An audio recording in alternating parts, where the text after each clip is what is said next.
All right. Well, good evening and good morning and good afternoon somewhere out there in the world. This is The Face of a Hero with none other than EVE and Augustine. Hey, my buddy Augustine. How you doing over there? I am good. I am good. It's been a tremendous 2 weeks for the family side. Yeah, right. I And think we took a little break, and thank you for your patience. I know that we've had a couple of replays, but in case someone missed it, we just had to throw it back out there, right? that's right. That's Yeah. right, because we've had some great guests, and that's what we wanted to highlight. Yeah, and for we have some new viewers.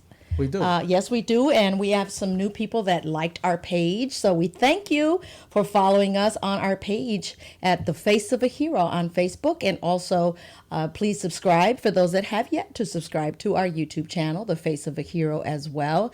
And we want you to know that we want you here, right? If you are a hero, a first responder, we'd like to get an interview out of you.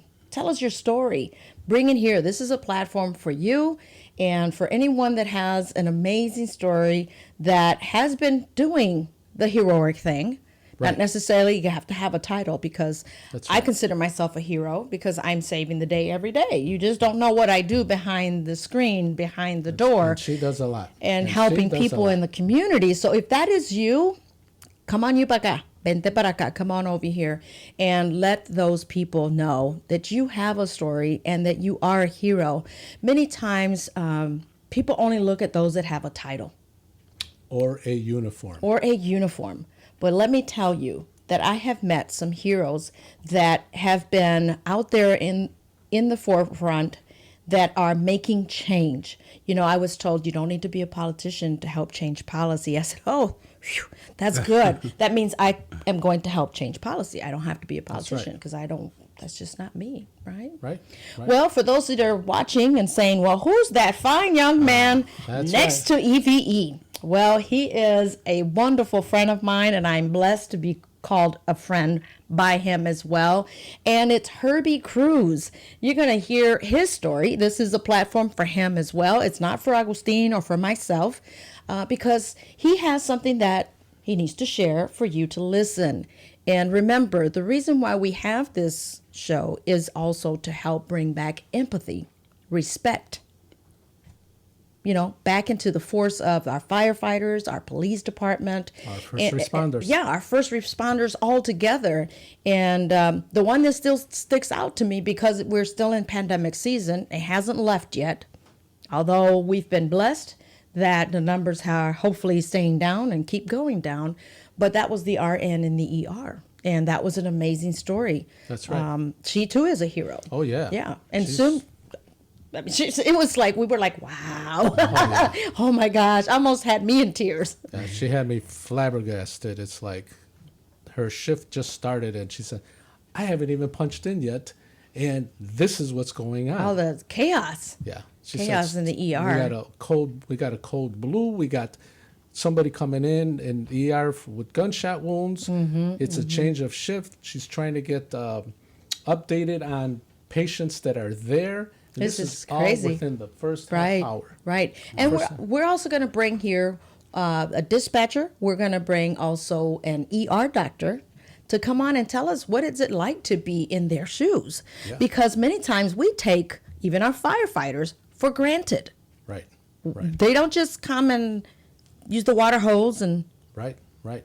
put that fire out. Yeah. Put the There's wet more- stuff on the red stuff, as we say. The white stuff and the red Put stuff. the wet stuff on the On red the stuff. red stuff. Right. So you're going to hear now from this amazing young man that has done so much, and I consider him also a hero. Yep. And Herbie, thank you so much for coming on our Herbie show. Cruz. Herbie Thank Yes. you. Thank you, Eve and Herbie Augustine. I Cruz. feel blessed for Yes. having the opportunity to come in and share my story with you and your audience. Again, thank you so much. Yes, and you are just so busy. So I am really grateful that you made time That's to right. be here. As I said, and I mean it, this is your platform. This is for you and by you. We're just over here just making way to hear your story. And today I'm ready to learn some things about you. That's right. I thought I learned everything about you, but there's a lot of stuff that may come out, and I'm like, I did not know, right? Well, you have an extensive background, and thank you for sharing your bio with us. And I'm gonna grab it from you. because you don't need it. You know your stuff. Can we share it then? I just want to make sure not forget anything. Okay. But I'll tell you what, he has shown me how organized he is because, when you are a true leader, you take notes. That's right. You take notes. And I know that you are a true leader because you take notes from your notes. I've been criticized and I've been complimented But both it's for a taking compliment. notes for mine. It is. It is truly It is. a compliment. And when I It's go talk to the youth, organization. I always say, when I'm speaking, please take notes. Yeah. I want to see you guys take notes. Right. I am 53 and I'm still taking notes. You know, what I share with a lot of people is I'm undiagnosed ADHD. I need to be totally organized, as I shared with you a little bit earlier. Yes. If you need a receipt from 1985, I can go right to that bin and show you that Oh, receipt. then So I I'm need you to very- come to my house to organize it. Organized. My organizer got married.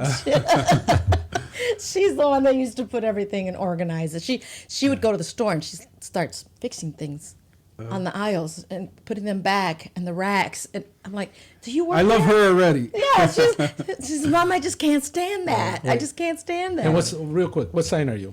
I'm a Gemini. Oh, okay. I was June- going to say Virgos are real Really? Okay. organized. Oh, That's me. my sister was OCD. Okay. And God rest her peace. She was OCD. I mean, Okay. what are you cleaning? And there's nothing dirty, and she's still cleaning. I'm like, but I'm glad that you are organized. Thank Hint, you very hint. much. He's an organized, Individual. handsome young man. Can I throw single in there? Well, okay, can I Single. say it? Yeah. Recently He's saying he's single. single. Are you single? Available for me to see? And if- Are you single tonight? Isn't that how that old song goes? Yes, yes. Okay, so we've taken us back. taken us back. And that's where he is going to. Herbie's going to take us back. But go ahead. but before we go Agustin. back- A ver.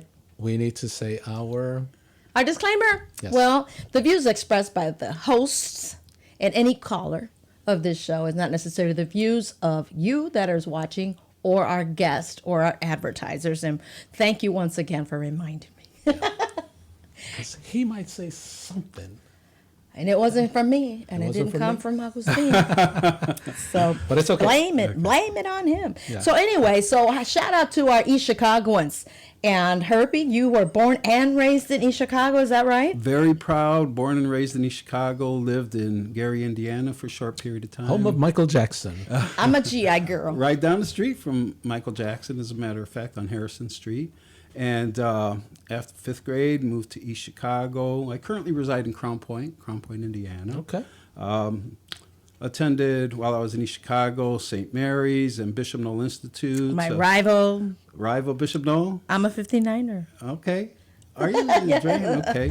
Well, graduated in 1979 from Bishop Noel. And shortly after that, I moved away for a while. I was working for cable TV. I was actually a journeyman lineman for cable TV and climbed telephone poles. And this was Oh, when yeah. cable TV Wow. was first starting in the early 80s.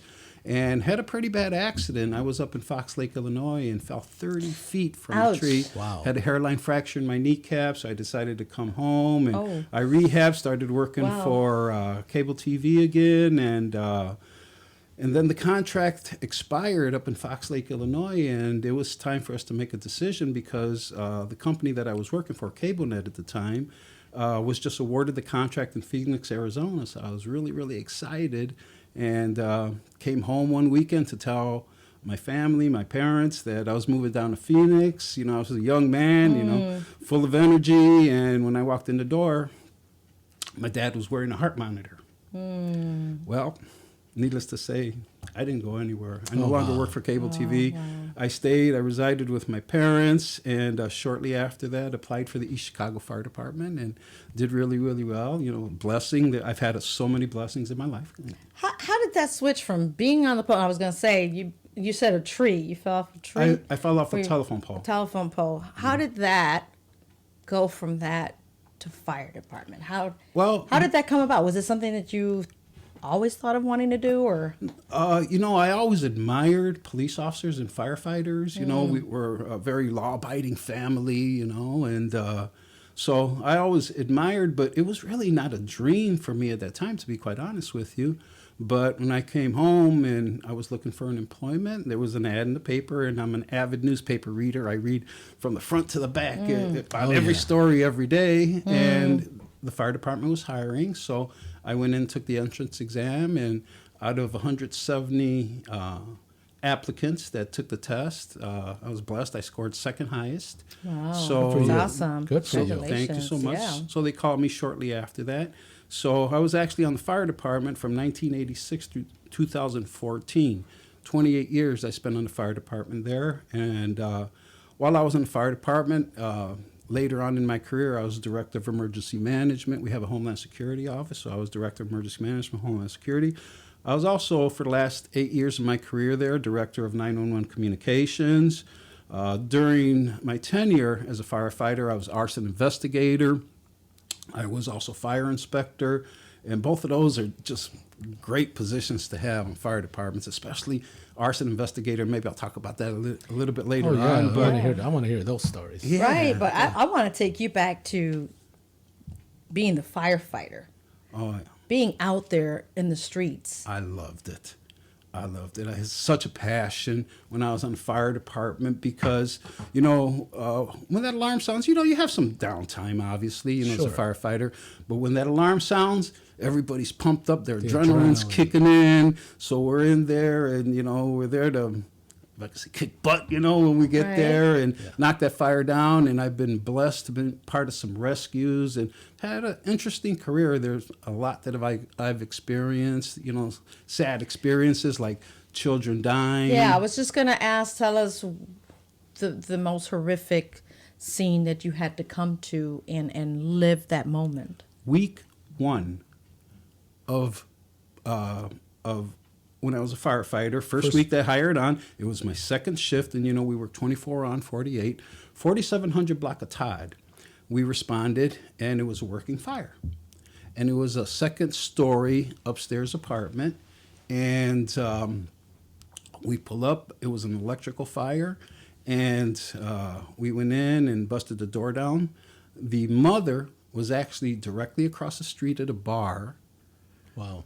She was hanging out at the bar, and when she left her 3 young children, all under the age of 5, inside of the apartment, and she deadlocked the bolt, the deadbolt. She closed the door and she deadbolted. So, hairs, you can't see it, but my hairs are still standing up after all these years. So we went in and we broke the door down, and we found the 3 children deceased right inside the door. They were trying to get out and they couldn't because the door was dead bolted. Oh my That God. was my most, just week 1 of me being a firefighter, that was my most horrific experience by far, my entire career. And I can still see that it affects you. It still does. Just talking about Absolutely. it. Well, I have children. I have 6 children, It's- and I just love my children are my life. Yes. And And your first week, you're still a rookie. You didn't even know what you were going to expect. exactly. Oh my goodness. Yeah. Interesting that you say that, because on my back door I have a deadbolt, but I never lock that. Only at nighttime I lock it and I leave the key in the deadbolt. But my dog is there. Okay. So anybody try and break in, but I couldn't even think about deadbolting it. God forbid there was a fire, Right. because in that time, who's gonna think, oh, let me go get my key? Exactly. You're panicking. You're trying to get out. You're Exactly. figuring out, I need to get out. And Mom was across the street at the bar doing some partying and left those kids by themselves. And it was electrical fire. It wasn't her. The fire wasn't her fault. But But that was wrong to begin with, to leave 3 children under the age of 5. I can see that they left a 10-year-old, a 12-year-old that could reach, right? That could open the door. Right. But you need a key if it's deadbolt. Or Yeah. they can scream out the window. But these are babies. Yes. babies. That's what they were. Babies. I remember just like yesterday. I still, because my captain, we were the first engine in, so my captain actually broke the door down, and I was second one in, and as soon as we turned that corner, saw those 3 babies there on the floor behind the door. It was horrific. Wow. So it was smoke inhalation that It got was. them, It not was. the fire. It wasn't the fire. Okay. And most people, It would have I- been more horrific, I think. I mean, it's horrific just to Yeah. see them. Yeah, and most people Down, die but- because of smoke inhalation. Right. The carbon monoxide overcomes. Right. and- Yeah. So what did that do to you? Being that it was the first week you're in this, I thought about quitting. yeah.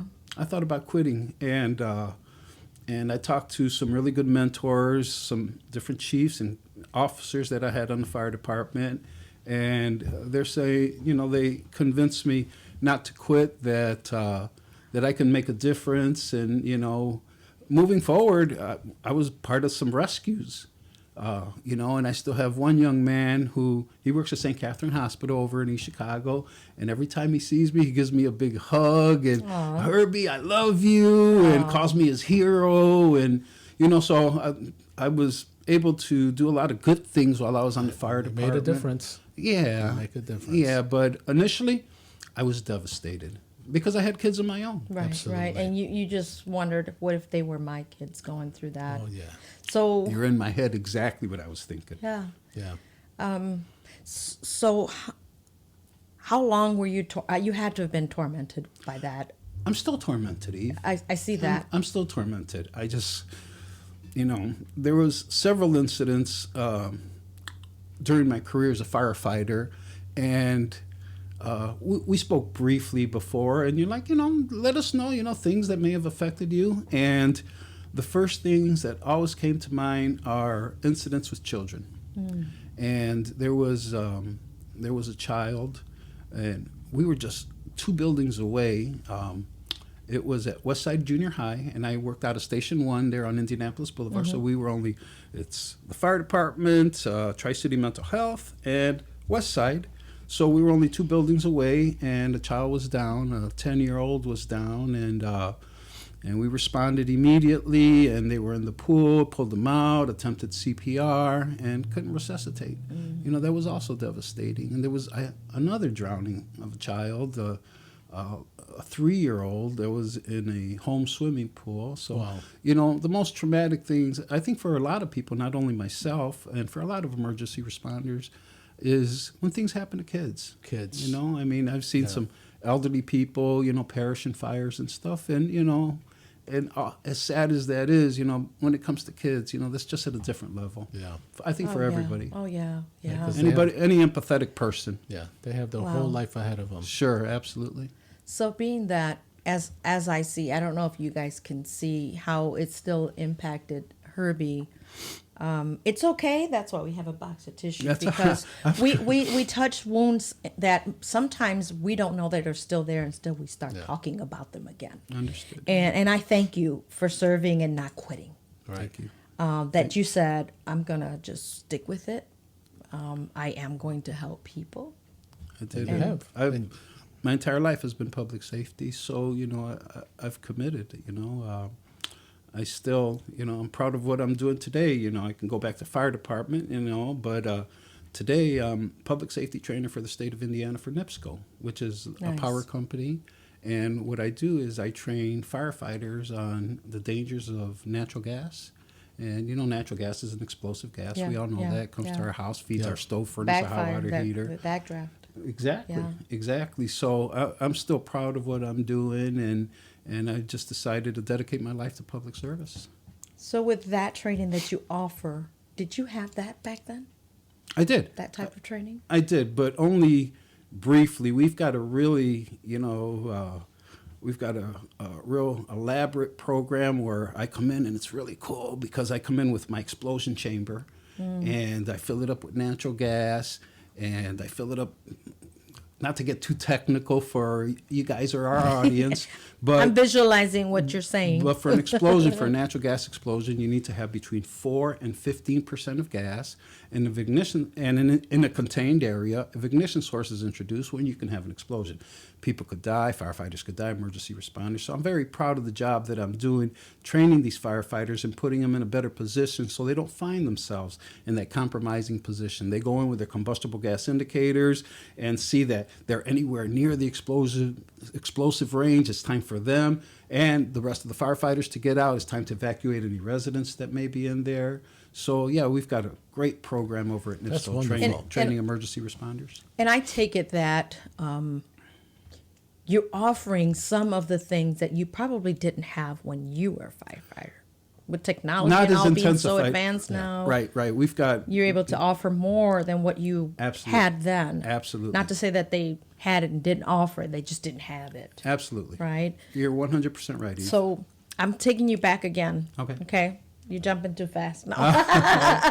No, but everything happens for a reason. Absolutely. How you started with one thing, and I was listening to Joel Osteen earlier about how some things happen, but yet we get angry because of those things happen. Actually, those things had to happen to get you to where you are today. I agree 100%. That's right. I'm And a Joel Osteen fan. Amen as to well. that. And we'll go back to your dad.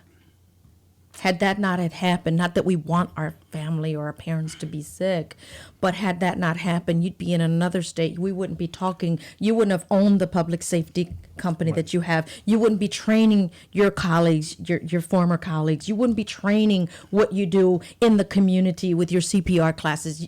Had that not happened, thank you, Lord, for using his father, even though it was painful. Absolutely right. That was a crossroads in my life, and I decided to take and to do and stick around and support him. I started living with him and taking care of him. He lasted for about a year and a half after that, but I was happy that I was able to spend that last year and a half with him. To cherish that time with him, absolutely. right? That's And that just shows where your corazón is. Well, Family. Now, all speaking, about familia. you're all about familia. I know that about you, Herbie. But speaking of family, you being a firefighter, being close to near-death incidents, and if you want to share one, that's great. How did that affect your family, if at all, in going and not coming and working those long hours and not coming home? Right. Well, that was difficult. That was very difficult, and I've been married a couple times and divorced, but that was very difficult working 24-hour shifts. You leave your family for 24 hours at a time, and while you're home, you try to do the best you can. But as public servants know, we don't make $1 million, so just about every firefighter I know works a second job. Exactly. So besides working 24-hour shifts, I'd come home, have to work a second job to put food on the table. And I'm very proud that I put all my kids through private school. And, Absolutely. Bravo. Absolutely. But I did have some near-death experiences, if I can share a couple Yes, with please. them, Absolutely. first of all. Please, because our audience really needs to really hone in what it's like to be a firefighter. Right. They don't get paid the money that they deserve to get paid. Yes, we say, well, they knew what they signed up for. He was just a week in, and he saw something that he's still tormented by it. Right. So Right. we got to share and show some empathy here to our firefighters. Right. They put their life on the line for all you. of us. Exactly. Had he gone in there and let's say there was an explosion and his life would have been on the line, and I'm not even saying that had he died, but what if he would have been dismembered? That's the thing. That paycheck would not bring him back. Absolutely. Because we all complain about what they get paid. Well, what about what you, as a hero, as a servant, get paid? Yeah.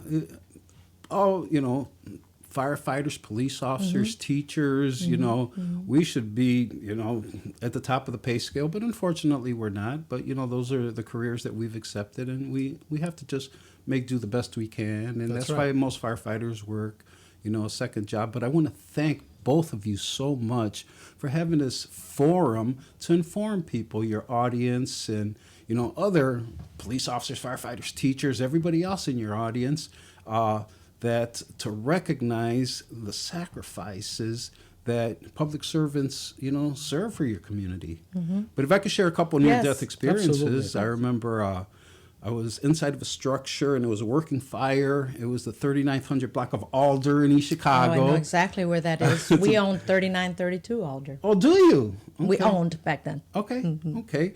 And, firefighters on our back, we wear SCBA, which is a self-contained breathing apparatus that allows us to breathe in toxic conditions or wherever there's carbon monoxide. It's almost like scuba gear. It's exactly. Well, I ran out of air while I was inside of that working fire. Ooh. I thought I was going to die. So I pulled my mask off and just started to inhale all these toxic fumes and everything. I got lightheaded. And I remember in my training, where's the cleanest air in the room?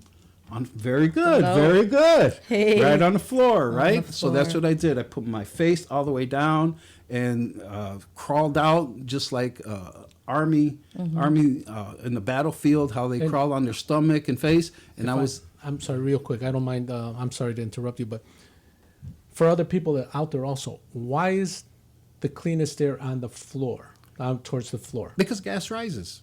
Gas rises. It's lighter than air. Okay. It's like natural gas, lighter than air. So initially, all the fumes are going to accumulate in the upper levels of the smoke? room. The smoke and sometimes slowly, sometimes quickly come down. And so, but always the cleanest air is at the floor level. In case you didn't know. Okay, exactly. And I'm not. Sorry I'm about that, asking. Mama. I'm sorry, but I was for our audience, in case they're in a fire themselves. Great question. Great. And we're going to great have question. him give us some safety tips at Yes. the end. Okay. Continue. Go ahead, Herbie. I'm gonna throw one safety tip out there before I Yeah. forget. Check your smoke and carbon monoxide detectors. The second you log off of this program, that's the first thing you need to do. Okay? I encourage everybody to do that. And how do we check them? Very simply push a button. Okay. Push a button and also make sure that they're working. Also follow manufacturer's recommendations as far as how often to change those smoke and carbon monoxide detectors. And it's usually 5 years, but I like to see every 3-year rotation. And it's recommended at least twice a year whenever you change your clocks backwards, That's right. or spring forward right. or fall back. So that's when it's recommended, but I recommend do it as often as you can, So that's a safety tip. I just wanted to get that out there Thank real you. quickly That's before I it. forgot. Thank you. That's good. So That's if I could wonderful. share a couple more Yeah. near-death Absolutely. So you were experiences. talking about that you crawled out. I crawled out and the medics were there. They gave me oxygen. And after a few minutes, I was in a much better place. I was coughing for a couple of days still, all the smoke that I inhaled and stuff. Right, right. Wow. But I thought I was going to die that day. I thought for sure when I was inside of that structure. And, firefighters on our self-contained breathing apparatus have an alert alarm where when your air is getting low, that alarm goes off. But, being the young firefighter that I was, I thought I was a bad... Yeah. I got this. Yeah, I got this, exactly. So I was in there too, and my air just ran out. I was breathing too heavy, and that's what we do. We breathe much heavier when we're inside that structure and, crawling around and, looking for possible residents or victims. How long does your tank hold air for? Well, back then, I actually had a steel tank. And that was only good for 23 minutes. Now they have composite lighter, and they're good for 30 or 35 minutes, depending on the That's it? brand that you make. Yeah, That's it? Oh, yeah, 3 minutes. absolutely So right. you are on a crunch time Yeah, to but- go in and out. Yeah, but back then the technology wasn't where it was Right, today, right, so right, I right. only had 23 minutes from the time you turn your Wow. tank on, and there are variables that also affect that 23 minutes. 23 minutes. How hard are you breathing is probably the biggest variable because if you're sucking up air, you gotta be You're calm. exerted. Yeah, you try very hard to stay calm, and that's not That's always easy to do. No, I would say it's not exactly. easy, especially if you see something and you got to run and you hear a child, you hear somebody got- in there. Exactly. Fire, and you got to walk through the fire. You're like, you don't know if the floor is weak Right. or if a wall's We're actually trained to collapse. crawl through heavy fire conditions. We're not walking. We're down as close to the ground as possible because that's where the cleanest air is, or Oh, the wow. oxygen. Yeah, Wow. So and you have Even weight with the on tank? you. Even with the tank? even with the tank. Yeah. Oh, I didn't And you're know. talking about at least 40 pounds I was of just gonna equipment ask, on you. how heavy is that? 'Cause I know it's heavy. The tank is heavy. Well, I had steel tanks. They were much heavier back then. Right, They're right. composite, a lot lighter now. But Wow. also your bunker gear and your mask and any tools that you may be carrying. We carry something called Hattigan tool where we can break doors down and stuff. So Right, that. yeah, Mm, that the big big- bar. yeah, Yeah. So, there are a lot of variables that affect how long you can be on what we call supplied air. Okay. Yeah. Okay. Wow. So Wow. if I could share a couple Yes. other instances Absolutely. with you. Absolutely. One, I consider it a near-death experience because it was New Year's Eve, and we were on Martin Luther King Drive, and we had a vehicle fire. And we got dispatched right before midnight. When we arrived, when we arrived, the car was on fire, so we started to extinguish the fire. At midnight, people started shooting. They were shooting at the car. I don't know if they were shooting at us. No one ever got apprehended or anything, but this was just a couple feet away from me, and I was the captain on the rig at that time, from just me and my two firefighters, my chauffeur, what we call an engineer, some departments call him engineer, and my probationary firefighter. We were just a couple feet away from those bullets. I consider that a near-death experience as far as I'm concerned. Oh, for sure. But the most traumatic as far as physically to me is I had, I don't know, maybe 6 or 7 years on the fire department, and there's apartments on 139th Street called the Paulina Apartments. And there was a working fire, and the fire was in the apartments and had spread to the hallway. Well, I was up on the 3rd level, and the stairway collapsed. Oh. Oh, wow. Next thing I know, I'm 12 feet lower on the 2nd, and I broke my leg, and I dislocated my shoulder. I thought I was going to die in that fire. That was the most traumatic experience as far as physically how it affected me, and probably the most incident that harmed me physically in my entire career. So with those near-death incidents that you've gone through, during each moment or each incident, what was your mind saying? What were you thinking? Lord, get me out of here, please. And, I don't blast any religions, but, I'm a Christian man. Amen. Me too. And, I was put 100%, I still pray every day and multiple times a day, a lot of times. Just pray without ceasing. That's right. And, I just put my faith in the Lord and ask him to please allow me to live another day and be there for my family, primarily my children. Again, I live for, and, that was my initial mindset all the time. Whenever anything traumatic happens to me, and even if I'm not going through anything traumatic, I always turn to the Lord. I always turn because, that's just me. That's Herbie. That's it. So would you say, some call it PTSD, did you go through that?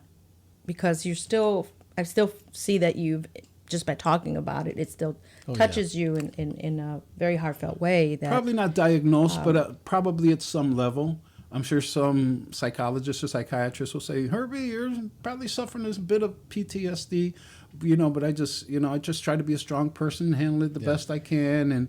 And so did it affect you in any way where you were having nightmares, where you couldn't sleep, where you were seeing what you saw during that experience? At times. More, to be quite honest with you, initially right after these incidents happened. Yeah. But, I still have occasional memories where, I turn back where those 3 kids were lost. The 3 kids, I was just going to say that. Yeah. I still think about that quite a bit because I own an apartment building 4 buildings away from there now. So I'm there all the time, and it's an old building. So that's a reminder. It is a reminder. Constant reminder. And I'm there all the time. It's 1908 building, so I try to be a good landlord, so I'm always making repairs, and and I'm there cutting the grass and everything else. And there's just only 4 buildings away from one of those 3 guys. So it is a reminder. Wow. Yeah. I'm sure that was a very devastating moment for the mom, if she was one sober when she got back home. Yeah, can I not talk about that? No, I'm just going to say that. I'm just going to say that. The reason why I'm bringing that up... Just how I feel about her is all I don't want to talk about. Yeah, no. I'm sure that there's anger and everything, mixed emotions about the mom. Yes. But we don't know where the mom was emotionally, mentally, and why she did what she did. But this is... I'm bringing this up only to talk to the parents for this next 5-10 seconds. Parents... I heard a story of a young man today about his mother died to alcoholism. Parents, think about your kids first. Absolutely. If you are addicted to drugs or addicted to alcohol, what he went through, you don't want that to go through that. You don't want to go through that. Right. And end up leaving your children at home, which I know it still happens because you're an addict. Think twice before you walk out and you leave your children behind. It's the reason why I brought that up. Well stated, Eve. I couldn't have said it any better. Right. Absolutely. Right. Because it still happens. This young man, I met him in juvie today, and he's a very bright young man. How he speaks, how he thinks, his mannerism, but whatever he did that caused him to be there, he had to grow up real fast because his mom was addicted to alcohol. And that is what took her. And so sad, you know. And these are only teenagers. Right. Yeah. Yeah. And I understand mental health. You know, part of I do several other things. I own my own safety training company, but I'm also, and some of you may have heard, especially those folks in Northwest Indiana, about regional mental health. I'm on the board of directors for regional mental health, and I've been since 2014. So I understand mental health. You know, I understand addiction and, you know, anxiety, and people with depression. So, you know, I understand. But for those individuals that may be suffering from any of those, please reach out and Seek get help. help. Yes. Absolutely. Yes. Seek help before you drown your sorrows, before you shoot it up, and then you end up overdosing. Possibly hurting not only yourself, but hurting somebody else. Well, they become somebody else because these are spirits in Right. them, and they become somebody else. And right now with this pandemic, mental health has increased greatly. Correct. By you being on the board, have those been a part of the conversations you guys have had of an increase of mental health Absolutely. cases? Absolutely. But, you know, we've brought light to a lot of mental health issues. And you know who I really commend? The young gymnast, Gabby Thomas was her name? From Geminis? No. She was Yes, I know who you're talking about. the young lady who was dropped out of her competition in the In the Olympics. Yes. Because she was suffering from mental health. She brought us a national spotlight. We still Yes. talk about that all the time. Yes. And also the swimmer, he also brought, he broke, 7 or 8 world records. You know, he too brought the spotlight on mental health and Yeah, that the is huge. resources available. Yes. There are a lot of resources available that people could Right. reach out and make their own lives, their families' lives, much more complete and much safer. Yeah. And I mean, you could have had a case of it and dealt with it in the worst way, absolutely, right? absolutely. And that's where domestic violence comes into play. Correct. Those numbers have gone up because now we have had to have the family all together in the house, locked in.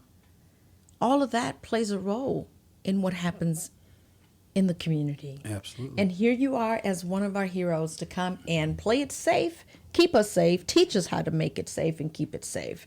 And I know that once you retired, you picked up your safety company, right? Yes, So what kind of services do you offer on that? Absolutely. The name of my company, I retired from, I had a lot on my plate. I was on the fire department. I retired as director of emergency management. I was also director of 911 communications. So in 2014, I decided to retire and start my own safety training company by the name of Cardiotech.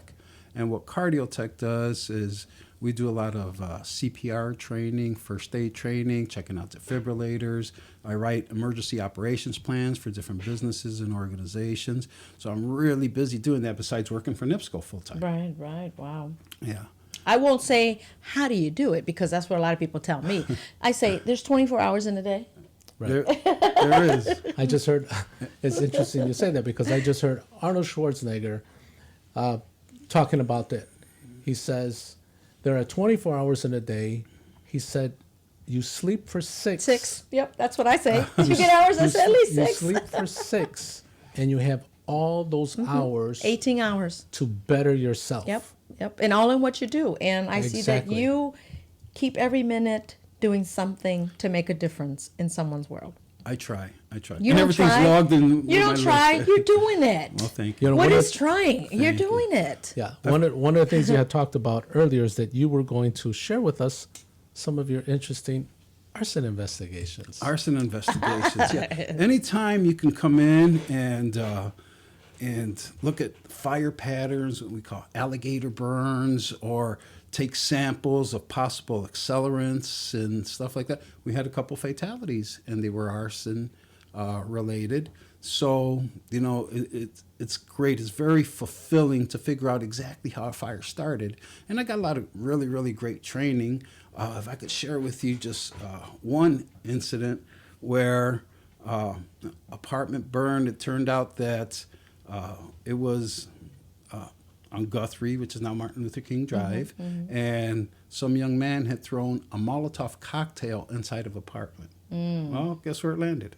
Inside a baby's crib. Oh my God. Inside a baby's crib. Thank God. No baby was there. The baby was in the living room, but it got such notoriety. It was in the newspaper. I was interviewed by, I don't think she's a journalist anymore, but years ago, Amy Jacobson. Oh, I yeah. think she was on Channel 5 News. Yes, she Amy came in, and it was just really, really sad. But that was one of the arson investigations. Also, we had a fatality where 2 people died, and we were able to figure out that it was arson as well. Unfortunately, never caught the culprit. But I love arson investigation. Yeah. Very, very interesting and very satisfying when you figure out exactly how a fire started. Yeah, I would imagine so. There was a fire a couple years ago, 2 years, 3 years ago, right across the street from my family's house on 5th and Maryland. And Gary? And her boy did not survive. And she was outside drinking, having a smoke or drinking, what have you. And my brother was knocked on the door. He came out, and the news, everybody was there 2-3 years ago. Her son, I don't know, he had a disability, so she couldn't go back in. And she suffered burns. So sad. Wow. So sad. Wow, was it the And child? I don't know what started the fire. She's a smoker. Oh, okay. I had a lot of fires But- started by smoking, Good. discarded cigarettes, people falling Something we asleep. don't think. Yeah. Things that we don't think about, that I remember that years ago. tossing a lot of- cigarette, and not knowing that it's still lit can catch on fire Yeah. Absolutely if right. it touches carpet, Right. cloth, anything. Right? Any type of combustible. Yeah, exactly. So again, I just want to remind what we talked about just a little bit earlier. Please check your smoke detectors and carbon monoxide detectors. Carbon monoxide, you can't see it, taste it, Right. smell it. It's a product of incomplete combustion. So And- you may. I'm sorry, Oh no, no. Augustine. I was gonna say, what? Not for me, but for what is carbon monoxide? Where does it come from? In case people don't know. It's a product of incomplete combustion, primarily from your stove, furnace, and hot water heater. When gas is not burning what we call efficiently, which means burning between 4 and 15%, usually right around 9.5%, you're going to create products of incomplete combustion. And if those products of incomplete combustion are not vented properly through flues that may have a leak or whatever the case may be, then you're going to have products of incomplete combustion, and the major product of incomplete combustion is carbon monoxide. And it's So you can't see, taste it, or smell it, but which is a little bit different from natural gas. Some of you may have a natural gas leak in your home, and I'm going to quiz you guys. Do you know what that would smell like if there's natural gas leaking in your home? Like rotten eggs. Oh! I smell that in Gary. That's right. That's right. It's going to smell like rotten eggs. So I encourage any audience member, if you walk into your home and you smell that rotten egg smell, the last thing we want you to do is take Get your on the phone. No, do not No, do no, that, because no. that's an ignition source. Yes, it'll Anything ignite that can it. create a spark is an ignition source. So we Even a encourage light folks switch. that Even a may light smell. Exactly. It could be a light switch. It could be anything. As a matter of fact, in my training program, I have a video that shows these 3 brothers that own a business in Florida, and they had the camera set up, and there was a natural gas leak in there, and as soon as one of the brothers hit that light switch, there was a Boom. huge explosion, and all 3 brothers perished. So you hit it right on the head, Agustine. Wow. Absolutely. Wow. So just encourage you that if you do walk in your home and you smell Walk back out. and you smell rotten eggs, first thing you need to do is get out as quickly as possible, because your phone could be an ignition source. Right. So get out and call 911 as quickly as possible, and obviously advise the dispatchers of what you've encountered, what you smell, and try to be as complete as possible. Make sure nobody else enters their home. right. Wow. And you know what gets me is, I don't know if you guys experience, you're on the phone with someone and you keep hearing beep, Yes. I'm like, so it's a month later and that is still beeping. Are you not going to change the batteries?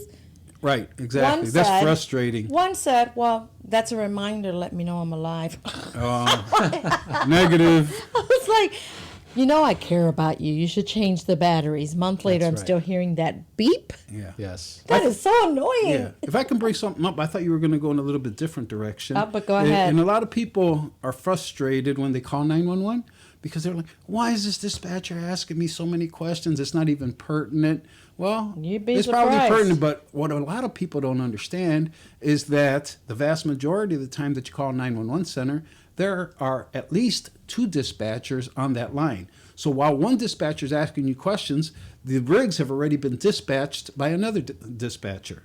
So just want to encourage people and not get frustrated. And, you know, I was in charge of our 911 center for 8 Yeah. years. Glad you brought it up because I want to ask you about Yes. that. Go ahead. Okay, Go thank ahead. you.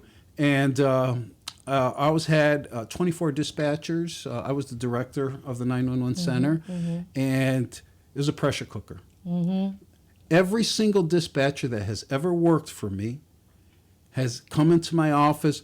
Herbie, I'm frustrated about the calls. You know, this person died, or this person got hurt, this person got shot, stabbed, whatever the case may be. Or it's a small room where, you know, we always have 4 dispatchers at one time. Well, I don't like you, or I don't like you. So there's a lot Drama. of Creating there's animosity oh, there. Drama. soap opera drama, absolutely. Which is uncalled for, especially in the unit that you're in. You got to be That's- focused. It is. But You there's got al- to be. The professionalism. Every dispatcher has been in tears at times, you know, and I just try to make a good work environment when I was 911 director. And you just, you know, try to schedule people with other people that they got along with, or Wow. whatever I needed to do, just go in Just and to give them keep it going. encouraging words. And, you know, Wow. just, it's very difficult. 911 centers are very difficult. Did And you ever dispatch? I did yourself? not dispatch from being a captain on the fire department. I was promoted directly to director of emergency management I'm and just 911 saying to know communications. what it's like. Oh, I'm sure you watched many. Oh, I didn't actually dispatch, but I sat on the radio for hours, hundreds of hours, listening to my dispatcher, Right, making and how sure they're that responding and exactly, everything. and making sure they're doing everything correctly as protocol. Would you say that one of those calls, I don't know if you remember watching the movie with Holly Berry where she was the dispatcher and a girl got kidnapped Yes. and she almost lost it and she actually took it upon herself to go find her. Yeah. Yes, I remember that.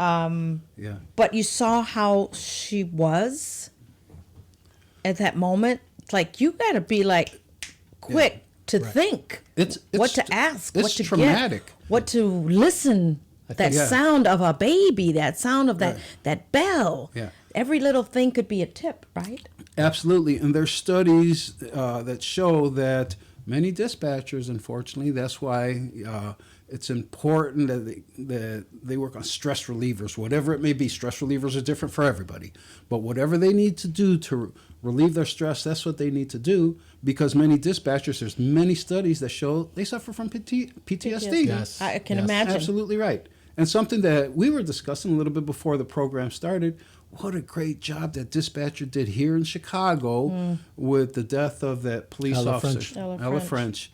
What an amazing job that young man did. Just amazing. And just to ask him, and I hope that we do get to ask him, what was going through your mind at that moment as Right. well? Boy, did he take To, charge of to, that to, situation. to be like on it. Yes. You just got to be so focused honed in on it. and not bringing your troubles from out there in here. Yeah. You got to be on it. Yeah. And unfortunately, not It's a everybody very can do that, important- to be quite it's a honest. very important job. Right. And unfortunately, I had to let some dispatchers go. That was a very challenging part of my career as well, because, you know, they just couldn't take the pressure. They couldn't take the stress. Right. Right. Unfortunate, but, Wow. you know, it's dispatching isn't for everybody, quite It isn't. simply. Right, It right, isn't. right. Yeah. Someone that has a heart may not last long because they take things to heart. They take Exactly. things personal. Yeah. They bring it home. Now they can't sleep. Now they can't think right. I mean, that almost happened to Holly Berry in the movie. Right. Yeah. And then She 'cause just couldn't handle it. She Sure. got Absolutely. sometimes, you know, even people in life, they second guess themselves. Did I make the right call? Did I tell them right? I should have said this. I should have said that. So some of these dispatchers, I'm sure they second guess themselves Yeah. as far as Yeah, well, trying to make the right decision. For that them. used to be a lot more prevalent back in the day. Now we have what we call Pro Your QA. training, right? Oh, Well, Pro QA is a computerized program that a robbery, bam, X amount of questions show up. So Oh, the makes it dispatchers are easy. asking you questions to Makes it easier. It makes Instead it of you ea- coming up with the questions exactly. yourself. It makes it. Oh, that's but awesome. Augustine that used to be very prevalent before Pro QA. They used to be very prevalent where they would second guess themselves. They didn't know the right questions to ask. But technology's come a long way. Yeah. Well, So- thank goodness for technology then. Oh, Thank goodness for the absolutely. IT people that know how to bring it on. Have you- but those that got to Yeah. teach it, train it, all that. Have you ever had a call or a dispatcher have a call where somebody is basically they're suffering a heart attack or a stroke and they're mumbling on the phone that they're trying to communicate? All the time. That happens all That's gotta be day, hard. every day. To try to figure out what they're saying. Exactly. Yeah, it does. You know, they can be having a heart attack, they can have stroke, a diabetic emergency, they can be in respiratory distress.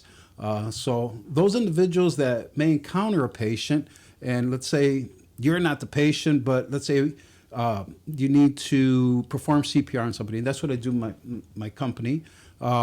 We encourage that once you make that call to 911, put your phone on speaker.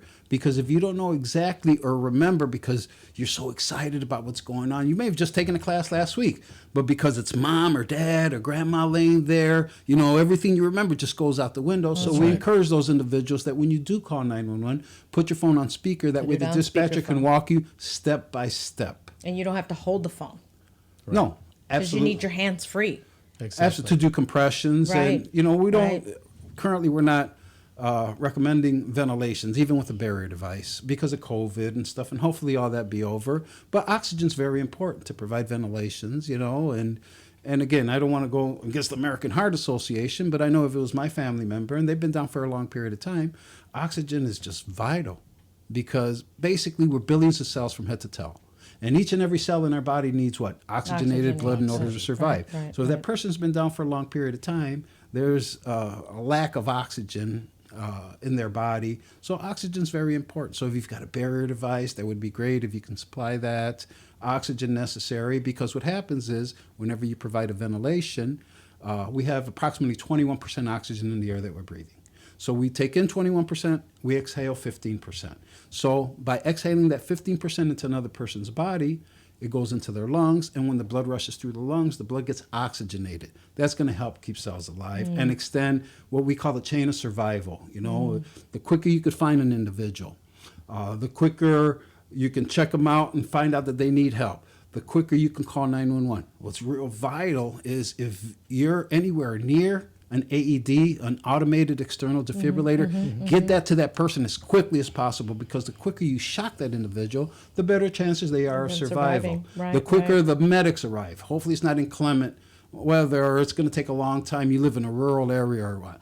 All these are variables that are going to affect at the end of the day if that person's going to survive or not. Yeah. The quicker they can get them to ER and start what we call ALS, or advanced life support. So there's a lot of variables that come into play. Just do the best you can. So And I encourage, one more thing, Yeah, please. yeah. I encourage everybody, audience members, and I'd love to come in and... we're going to bring you back. I'm already thinking of so many other questions that we're like, oh, we only have 5 minutes. Oh, no. Well, you know, Time. We're going to bring him back, too. well, Yes. I'd like to come in, and for your audience members and for yourselves, you guys can bring your families in, whatever. We could set up the studio Absolutely. to make it more conducive to showing exactly the instruction that we provide as American Heart Association instructors. I just encourage everybody, go out and take an American Heart. Well, there's a Red Cross. I don't want to say that. We're going to have some classes real soon with Okay. my company and Herbie's company, That sounds- because our Latinos don't seem to take those classes. And the black and brown community, correct me if I'm wrong, we barely want to take that class. I wish I could correct you, but I can't, because Well- you're right. You're right. How did I know that? Because Yeah, we need to better I know. educate ourselves. We certainly right. do. We need to invest in our time into educating ourselves instead of sitting at a bar stool at the bar picking up a drink. you know who you are. You know who I'm talking to. And this class is just, it's got so much more information than just compressions and ventilations. Yeah. We talk about risk factors. I need to renew my certification. All right. we need to target the youth, because these youth, the younger generation, because they're a lot more educated than our education. Where our education, Right. you know. So the younger generation, it's important because you can possibly save your parent. Absolutely. Right. But what about if it's a child and it's the parent there and it happens to the child? What is the parent going to do? Right, exactly. If they don't know. So you need to have the skills and the education I think necessary it's to a help save family somebody's affair. life. It is. No, It really is. I agree. But I'm thinking we start with the youth, and then we can Well, teach. they teach that in the schools. Do they? In some schools. In some schools, not all. in some I wish schools. all schools make that a prerequisite. Yeah. I would love for my. I was in schools, my yeah. high school and they taught us that. And I don't want to be a negative Nancy, but you know what? Unfortunately, I'm just speaking from the heart. Say it. You know, in our youth, there's a lot of complacency out there as well. They absolutely. rather sit and play a video Yep, game than yep, get engaged in yep. something that they're going to Yep. learn. You know, get outside, get away from those computers and those video games. Get engaged, Yeah, rest those educate eyes. yourself, Educate improve yourself. your Read a life. book. Yes. Absolutely. Listen to some motivating speakers. There you go. We know what we're saying, you know. But going back to, I was going to ask about the AED. Do you recommend for everyone that lives, you mentioned rural, that could save a life, Absolutely. to have an AED in their homes? Absolutely. And teach us how to use it. And it's so simple how to use an AED. So simple, because, and I hate to even phrase it like this, once you turn it on, you could pretty much be brain dead, because the voice prompts are going to walk you through each and every step. It's just that simple. And there's also a misconception that since an AED sends an electrical shock to the heart to bring it back into what we call a normal sinus rhythm, that you can actually hurt a patient. You can't. These machines are so smart that it won't even pick up enough energy in the form of joules, and joules is like voltage, Yes. unless this person's heart is in the right rhythm. So the machine's looking for a shockable rhythm, and in sudden cardiac arrest, the most abnormal heart rhythm is a rhythm we call VFib, or ventricular fibrillation. So you can't even hurt anybody using an AED, and they're lifesavers. That's why you see them everywhere. That's why you see them at McDonald's, public buildings, at the airport. Everywhere you go now, you see an AED. You find an AED. Are they costly? They're costly is a relative term, but for a good AED, and the batteries are good for about 2.5 years, you're probably talking about $1,200 to $1,500. And look. But how much is a life worth? Absolutely. Oh, I couldn't have said that any better. Now you sound like me lecturing in the classroom, Oh, because that's my line in the classroom. right? Yep. And we seem to put a price tag on our life Oh, all the time. instead of investing in ourselves. All the time. And something that's very, very common in families, and in any environment, work environment, part of the AED training is also learn how to provide the Heimlich maneuver. Yes. Many people, if I'm people choking on choke all the something? time. Right. So we teach you how to, do the abdominal thrust, and if you're by yourself, you should lean over a chair or table. What you're trying to do is create an abdominal thrust. When you push in here, hopefully something will come out here. Same thing if you're providing the Heimlich maneuver. And of course, you need to get that person's permission, because legally you can really be charged with battery, because you're touching that person who may not want to be touched. And sometimes alcohol has something to do with it. I remember as a young paramedic, we respond to calls, let's say at the bars in East Chicago, and walk in, guys all beat up and hold on, can I help you? Leave me alone, So Get off me. Right, exactly. So what we do, we just sit down and wait for him to what? Pass out, become unconscious. Now can we treat him? Right, Yeah. Right. Yeah, now we can treat him. And that's sad. It is sad. Yeah. But that's the alcohol that's controlling them. Exactly. Stop letting alcohol control Those are the people. demons. The demons, right? No, but alcohol are spirits. They are, those drinks That's are why spirits. they call them spirits. Right, because they are spirits, right? Good one, Augusta. Seriously, I mean, if you go to a liquor store, it says beer and spirits. Yes. And the reason we can now touch that, because there's a law called implied consent, that once the person can't make that decision for themselves, then emergency responders can help that individual that may be hurt or possibly even going to die, going cardiac or respiratory arrest or cardiac arrest, whatever the case may be. So you mentioned you were an EMT.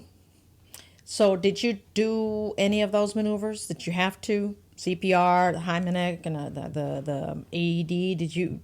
My entire career. So you did get to go and Yeah. Save a Especially, life. especially CPR. Save several lives. Yeah. Thank you. Save several lives. And nothing more satisfying or refreshing than one of my students.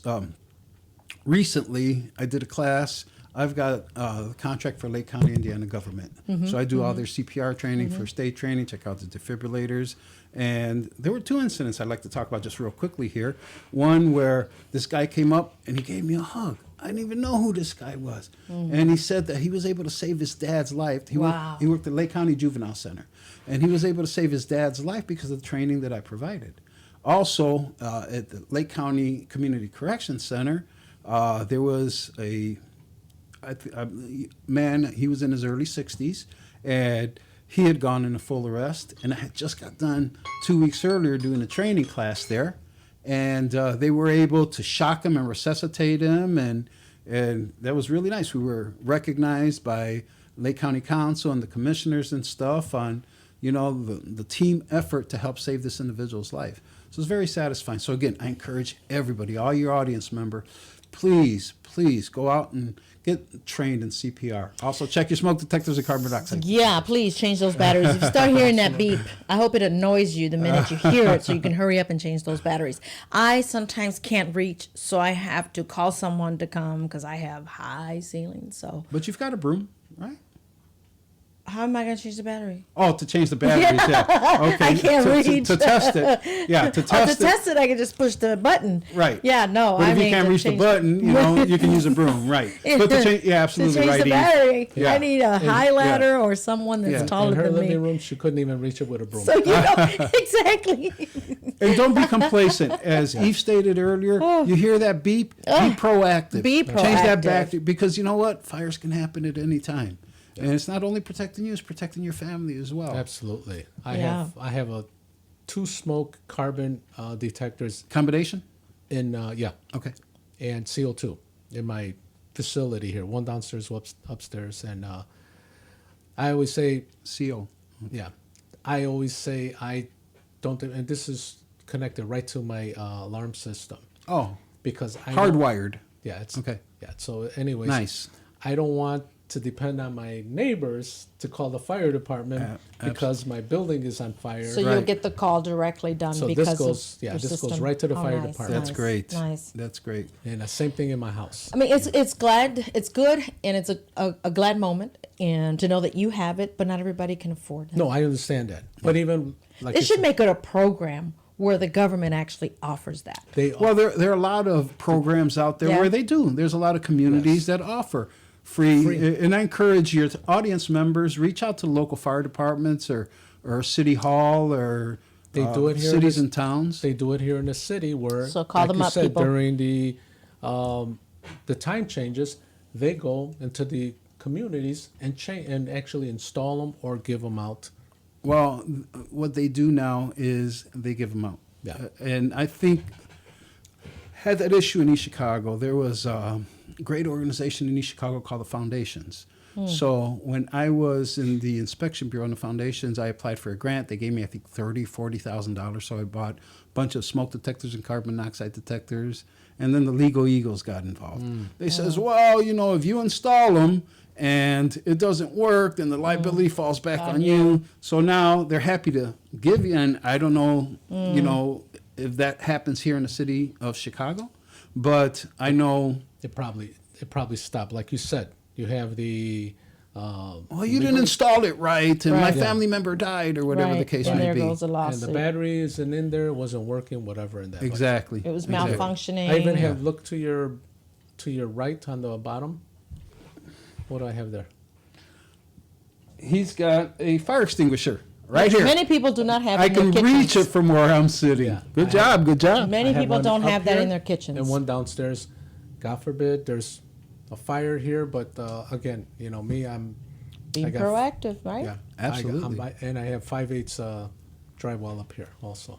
And we're gonna bring Herbie back to Yes. give us more tips on Absolutely. safety because he is the safety king, Yes, the king of safety. the king of safety.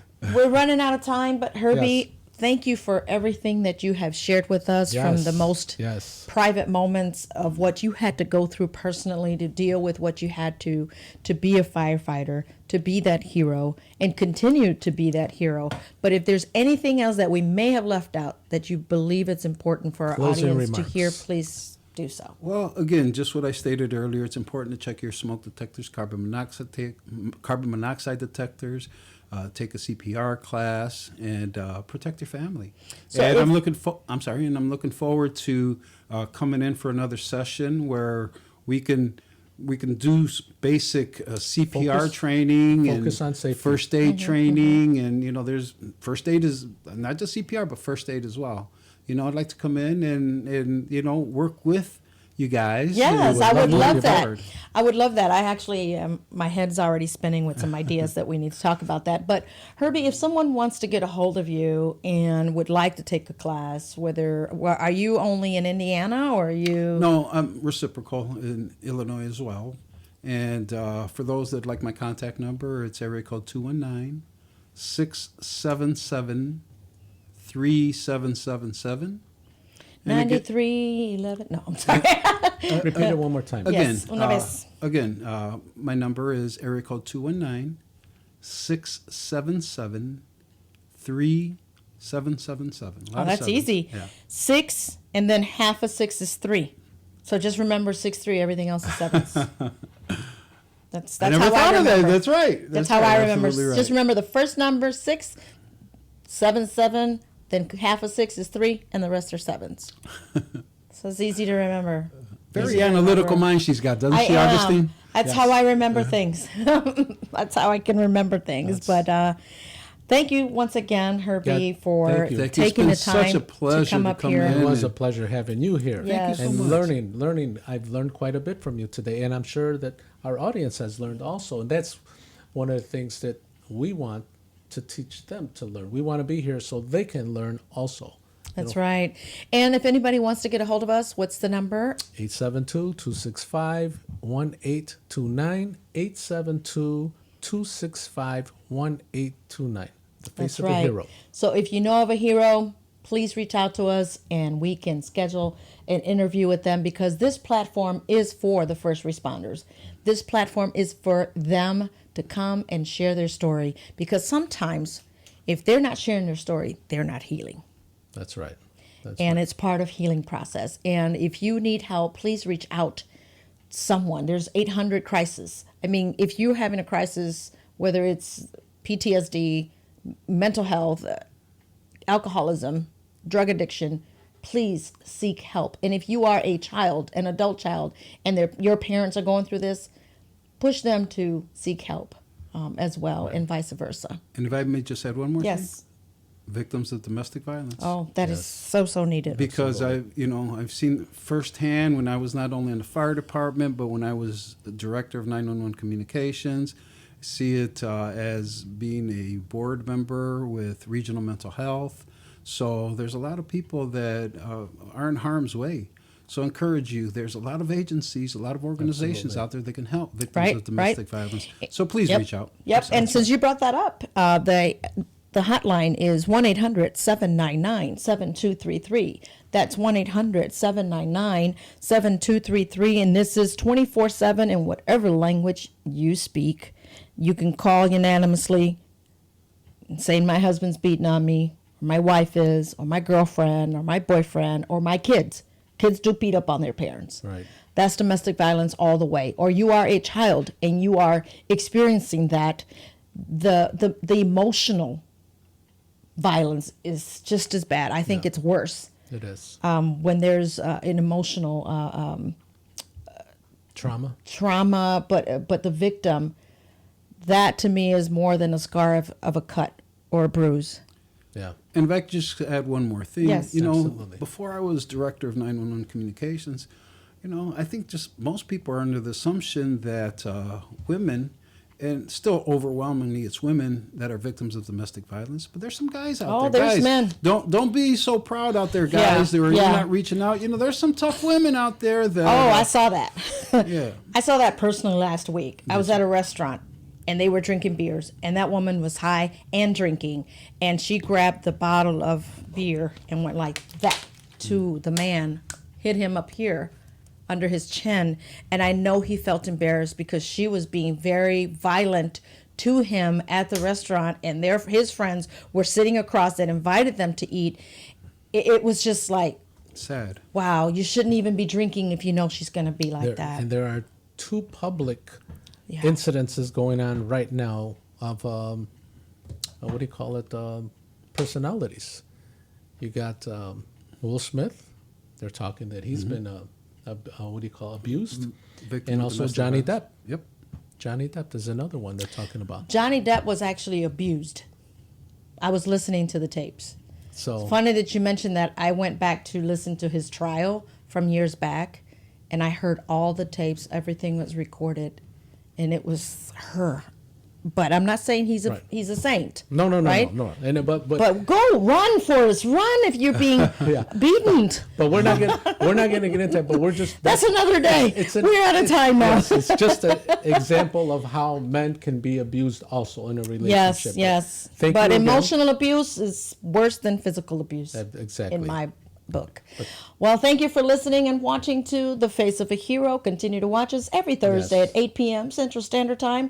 And also, I am glad to be here with a wonderful guest, as we Absolutely. said. Thank you once Herbie again, Cruz. Herbie Cruz, for coming here. Yes, thank you. And making some time out of your busy schedule. I can't thank you guys enough. I'm just happy we're getting the word out to your audience members. It's needed. So, with that, we're going to say hasta la vista, baby. Yes. Until next time. Peace. Thank you. Take care.